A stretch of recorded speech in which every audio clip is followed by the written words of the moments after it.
Recording by Philippa.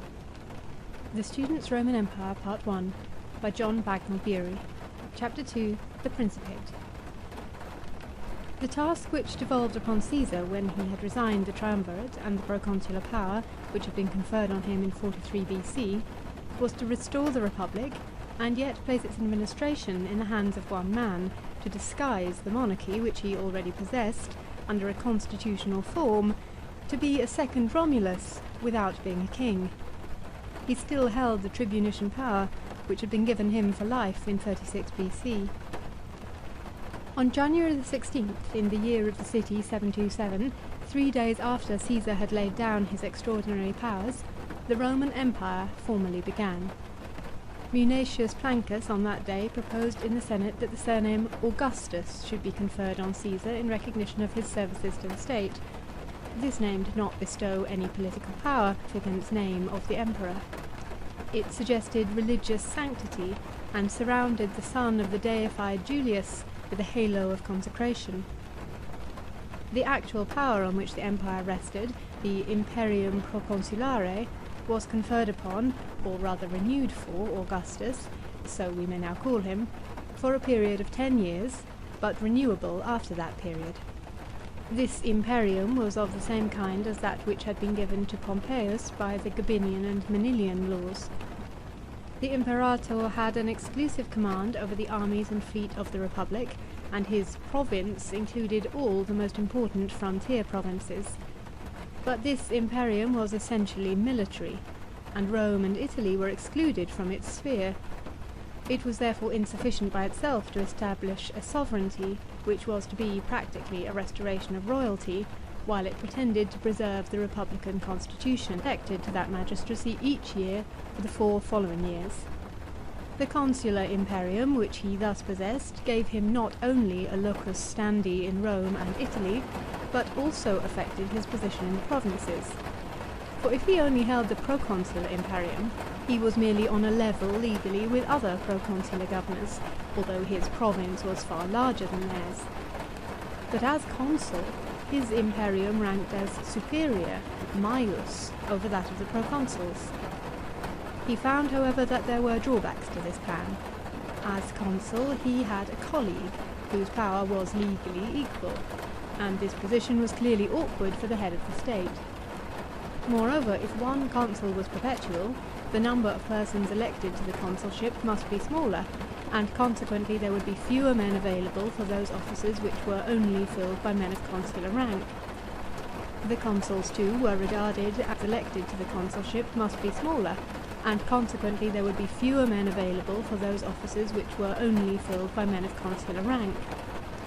The consuls, too, were regarded as in a certain way representative of the Senate, and the emperor, the child of the democracy, might prefer to be regarded as representative of the people.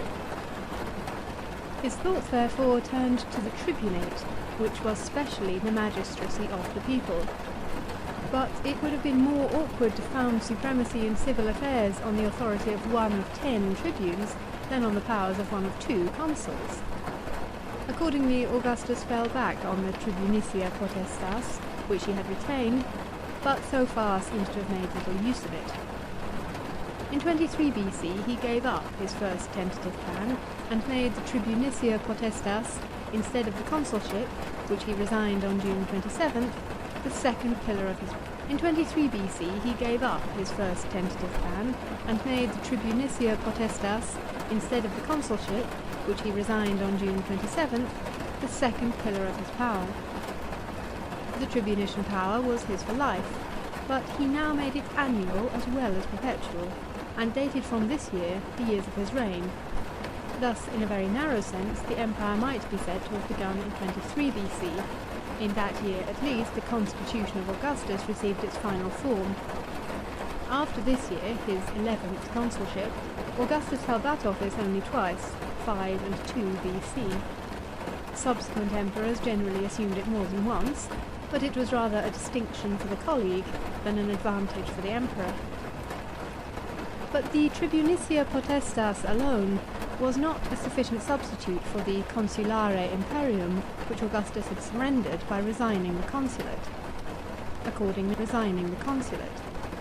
Accordingly, a series of privileges and rights were conferred upon him by special acts in 23 BC and the following years. He received the right of convening the Senate when he chose, and of proposing the first motion at its meetings, jus primae relationis. His proconsular imperium was defined as superior, maius, to that of other proconsuls. He received the right of the 12 fasces in Rome, and of sitting between the consuls, and thus he was equalized with the consuls in external dignity, 19 BC. He probably received too the jus edicendi, that is, the power of issuing magisterial edicts. These rights, conferred upon Augustus by separate acts, were afterwards drawn up in a single form of law by which the Senate and people conferred them on each succeeding emperor. Thus the constitutional position of the emperor rested on three bases: the proconsular imperium, power of the emperor, the one word which could have expressed the sum of all his functions as head of the state, rex, was just the title which Augustus would on no account have assumed, for by doing so he would have thrown off the republican disguise which was essential to his position. The key to the empire, as Augustus constituted it, is that the emperor was a magistrate, not a monarch. But a word was wanted which, without emphasizing any special side of the emperor's power, should indicate his supreme authority in the republic. Augustus chose the name princeps to do this informal duty. The name meant the first citizen in the state, princeps civitatis, and thus implied at once supremacy and equality, quite in accordance with the spirit of Augustus's constitution. But it did not suggest any definite functions. It was purely a name of courtesy. It must be carefully...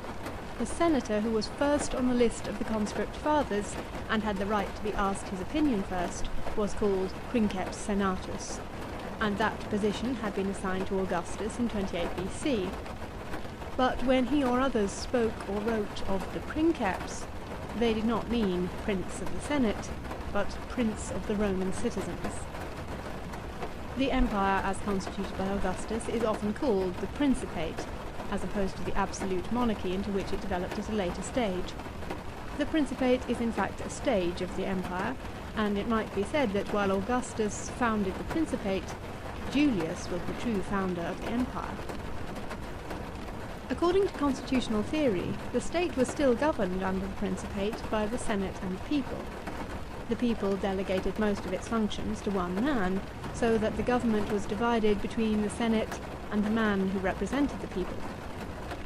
In the course of time, the republican forms of the constitution and the magisterial character of the emperor gradually disappeared, but at first they were clearly marked and strictly maintained. The Senate possessed some real power.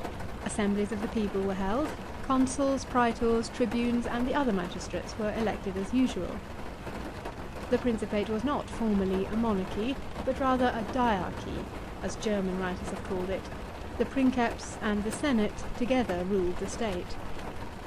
But the fellowship was an unequal one, for the emperor, as supreme commander of the armies, had the actual power. The diarchy is a transparent fiction. The chief feature of the constitutional history of the first 3 centuries of the empire is the decline of the authority of the Senate and the corresponding growth of the powers of the princeps, until finally he becomes an absolute monarch. Can no longer be described as the Principate. The princeps was a magistrate. His powers were entrusted to him by the people, and his position was based on the sovereignty of the people. Like any other citizen, he was bound by the laws, and if for any purpose he needed a dispensation from any law, he had to receive such dispensation from the Senate. He could not be the object of a criminal prosecution. This, however, was no special privilege, but merely an application of the general rule that no magistrate, while he is in office, can be called to account by anyone except a superior magistrate. Hence, the princeps who held office for life, and had no superior, was necessarily exempted from criminal prosecution. If, however, he abdicated or were deposed, he might be tried in the criminal courts. And as Roman law permitted processes against the dead, it often happened that a princeps was tried in the Senate. If, however, he abdicated or were deposed, he might be tried in criminal courts. And as Roman law permitted processes against the dead, it often happened that a princeps was tried in the Senate after his death, and his memory condemned to dishonour, or his acts rescinded. The heavier sentence deprived him of the honour of a public funeral, and abolished the statues and monuments. Erected in his name, while the lighter sentence removed his name from those emperors to whose acts the magistrates swore when they entered on their office. When a princeps was not condemned, and when his acts were recognised as valid, he received the honour of consecration. The claim to consecration after death was a significant characteristic of the Principate, derived from Caesar the dictator. He had permitted himself to be worshipped as a god during his lifetime, and though no building was set apart for his worship, his statue was set up in the temples of the gods, and he had a flamen of his own. After his death, he was numbered, by a decree of the Senate and Roman people, among the gods of the Roman state, under the name of Divus Iulius. His adopted son did not venture to accept divine worship at Rome during his lifetime. He was constituted the princeps, or the rex. In Rome, Caesar was a god during his lifetime, Augustus, the son of a god while he lived, a god only after death. In one important respect, the Principate differed from other magistracies. There was no such thing as designation. The successor to the post could not be appointed until the post was vacant. Hence it follows that on the death of an emperor, the empire ceased to exist until the election of his successor. The republic was in the hands of the Senate and the people during the interim, and the initiative devolved upon the consuls. The principle, "the king is dead, long live the king," had no application in the Roman Empire. As a magistracy, the Principate was elective and not hereditary. It might be conferred on any citizen by the will of the sovereign people, and even women and children were not disqualified by their sex and age as citizen by the will of the sovereign people, and even women and children were not disqualified by their sex and age as in the case of other magistracies. 2, or rather 3 acts were necessary for the creation of the princeps.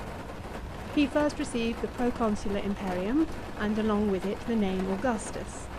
Subsequently the tribunician power, and also other rights defined by the special law de imperio. But it must be clearly understood that his position as princeps really depended upon the proconsular imperium, which gave him exclusive command of all the soldiers of the state. Once he receives it, he is emperor. The acquisition of the tribunician power is a consequence of the acquisition of the supreme power, but is not the supreme power itself. The day on which the imperium is conferred, dies imperii, marks the beginning of a new reign. It is important to observe how the proconsular the day on which the imperium is conferred, dies imperii, marks the beginning of a new reign. It is important to observe how the proconsular power was conferred on the princeps. It was theoretically delegated by the sovereign people, but was never bestowed or confirmed by the people meeting in the comitia. It was always conferred by the Senate, which was supposed to act for the people. When the title imperator was first conferred by the soldiers, it required the formal confirmation of the Senate, and until the confirmation took place, the candidate selected by the soldiers was a usurper. On the other hand, the imperator named by the Senate, although legitimate, had no chance of maintaining his position unless he were also recognized by the soldiers.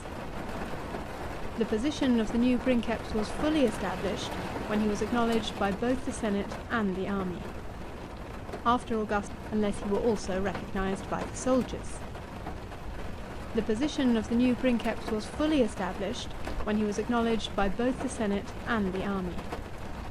After Augustus, the proconsular power of the princeps was perpetual, and it was free from annuity in any form. The tribunician power, on the other hand, was conferred by the people meeting in comitia. It properly required 2 separate legal acts, a special law defining the powers to be conferred, and an election of the person on whom they should be conferred. But these acts were combined in one, and a magistrate, probably one of the consuls, brought a rogation before the Comitia, both defining the powers and nominating the person. The bill of course had to come before the Senate first, and an interval known as the Trinum Nundinum elapsed between the decree of the Senate and the Comitia. Hence, under the earlier Principate, when such forms were still observed, anew every year, so that the Princeps used to count the years of his reign as the years of his tribunician power. But though the empire was thus elective, in reality the choice of the new Princeps depended on the Senate or the army only in the case of revolutions. In settled times, the emperors chose their successors, and in their own lifetime caused the objects of their choice to be invested with some of the marks or functions of imperial dignity. It was but natural that each emperor should try to secure the continuance of the empire in his own family. If he had a son, he was sure to choose him as successor; if only a daughter, her husband or one of her children. If he had neither son nor daughter of his own, he usually adopted a near kinsman. Thus the empire, though always theoretically elective, practically tended to become hereditary, and it came to be recognized that near kinship to an emperor founded a reasonable claim to the empire, though always theoretically elective, practically tended to become hereditary, and it came to be recognized that near kinship to an emperor founded a reasonable claim to the succession. This feature was present from the very outset, for the founder of the empire himself had first assumed his place on the political stage as the son and heir of Julius, and no one was more determined or strove harder to found a dynasty than Augustus. Augustus assumed other functions and titles, as well as the proconsular imperium and the tribunician potestas, but they had no place in the theory of the imperial constitution. He was named by the Senate, the Knights, and the people, Pater Patriae, 2 BC, and subsequent emperors regularly received this title. He was elected Pontifex Maximus by the people in 12 BC, March the 6th, after the death of Lepidus, who had been allowed to retain that office when he was deprived of religious colleges. He was not only Pontifex, he was also a Septemvir, a Quindecimvir, and an Augur. He was enrolled among the Fetiales, the Arvales, and the Tisii. Augustus was not a censor, nor did he, as emperor, possess the powers of the censor's office, though he sometimes temporarily assumed them. The reason why he refrained from assuming these powers permanently is obvious. It was his aim to preserve the form of a republic, and to maintain the Senate as an independent body. One of the chief functions of the censors was to revise the list of senators. They had the power of expunging members from that body and electing new ones. It is clear that if the emperor possessed the rights of a censor, he would have direct control over the Senate, and it would no longer be even nominally independent. In 28 BC, as we have seen, Augustus and Agrippa held a census as consuls, and once in conjunction with Tiberius, 14 AD, he did not assume the title of censor, but caused consular power to be conferred on him temporarily by the Senate. In 22 BC, the people proposed to bestow on Augustus the censorship for life, but he refused the offer, and caused Paulus Aemilius Lepidus and Munatius Plancus to be appointed censors. This was the last occasion on which two private citizens were colleagues in that office. 3 times it was proposed to Augustus to undertake as a perpetual office the regulation of laws and manners, morum legumque regimen, but he invariably refused. Such an institution would have been as openly subversive of republican government as royalty or the dictatorship. Nevertheless, some of the functions of the censor, and especially the census equitum, seem from the very first to have fallen within the competence of the Princeps. Nevertheless, some of the functions of the censor, and especially the census equitum, seem from the very first to have fallen within the competence of the Princeps. It should be specially observed that the Princeps did not possess consular power, as is sometimes erroneously stated.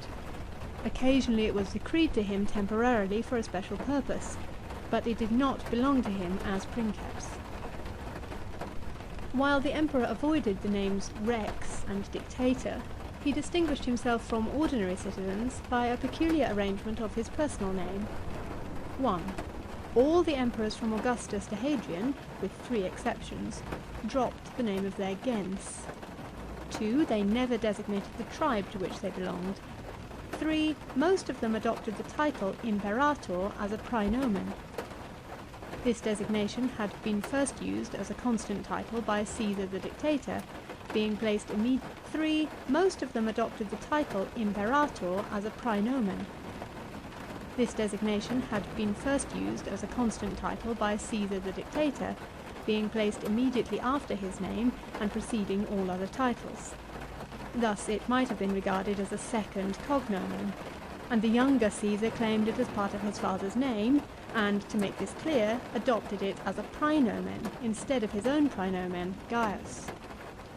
All the agnate descendants of the dictator bore the name Caesar, which was a cognomen of the Julian gens. But when the house of the Julian Caesars came to an end on the death of the Emperor Gaius, his successor Claudius assumed the cognomen Caesar, and this example was followed by subsequent dynasties. Thus Caesar came to be a conventional cognomen of the emperor and his house.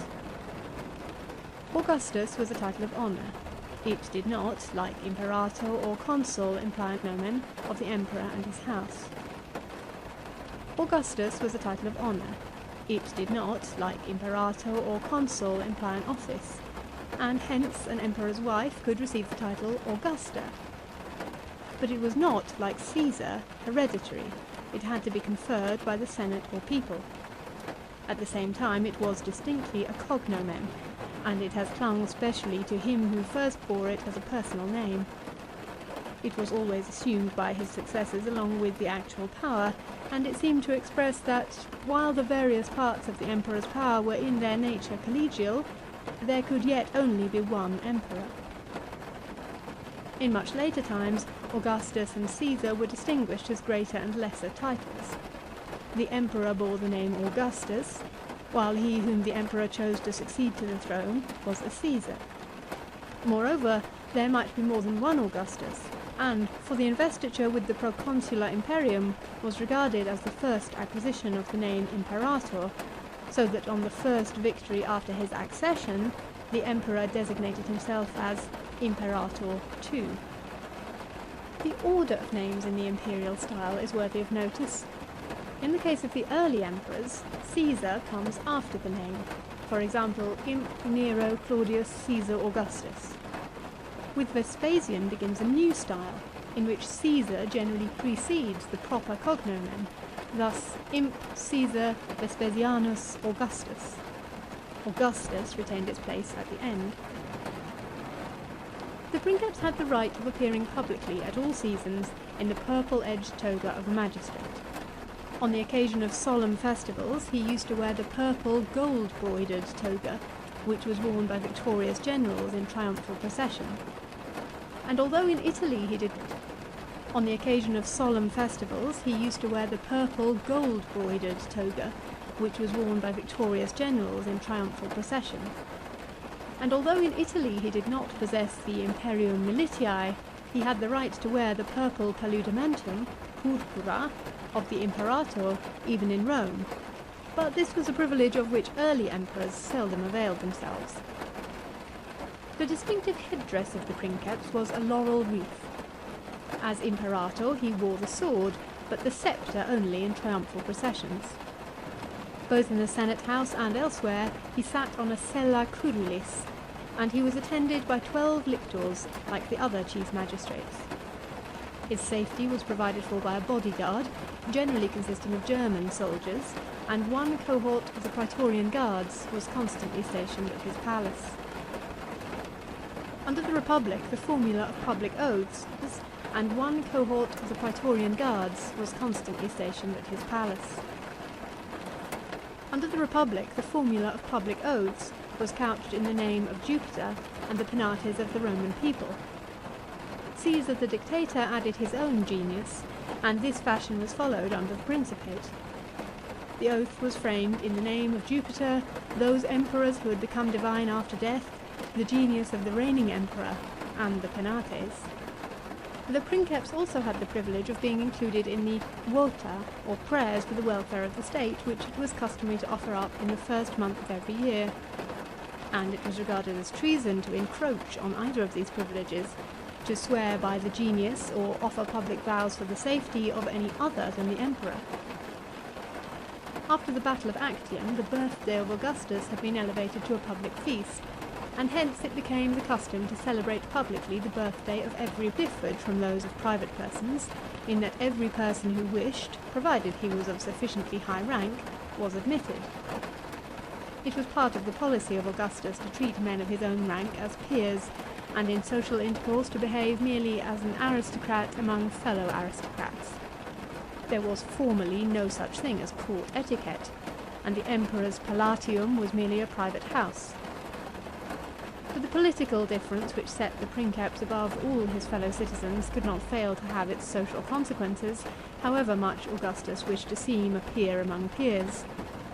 Those persons whom Augustus admitted to the honour of his friendship, and they belonged chiefly to the senatorial, in a few cases to the equestrian ranks, came to form a distinct, though not officially recognised, body under the name Amici Caesaris, friends of Caesar. From this circle he selected his comites or companions, the name Amici Caesaris, friends of Caesar. From this circle he selected his comites or companions, the retinue which accompanied him when he travelled in the provinces. The Amici were expected to attend the morning receptions, and were greeted with a kiss. They wore a ring with the image of the emperor. They were received in some order of precedence, and gradually they came to be divided into classes according to their intimacy with the emperor, and admission into the circle of Amici became a formal act. To lose the possession of a friend of Caesar entailed consequences equivalent to exile.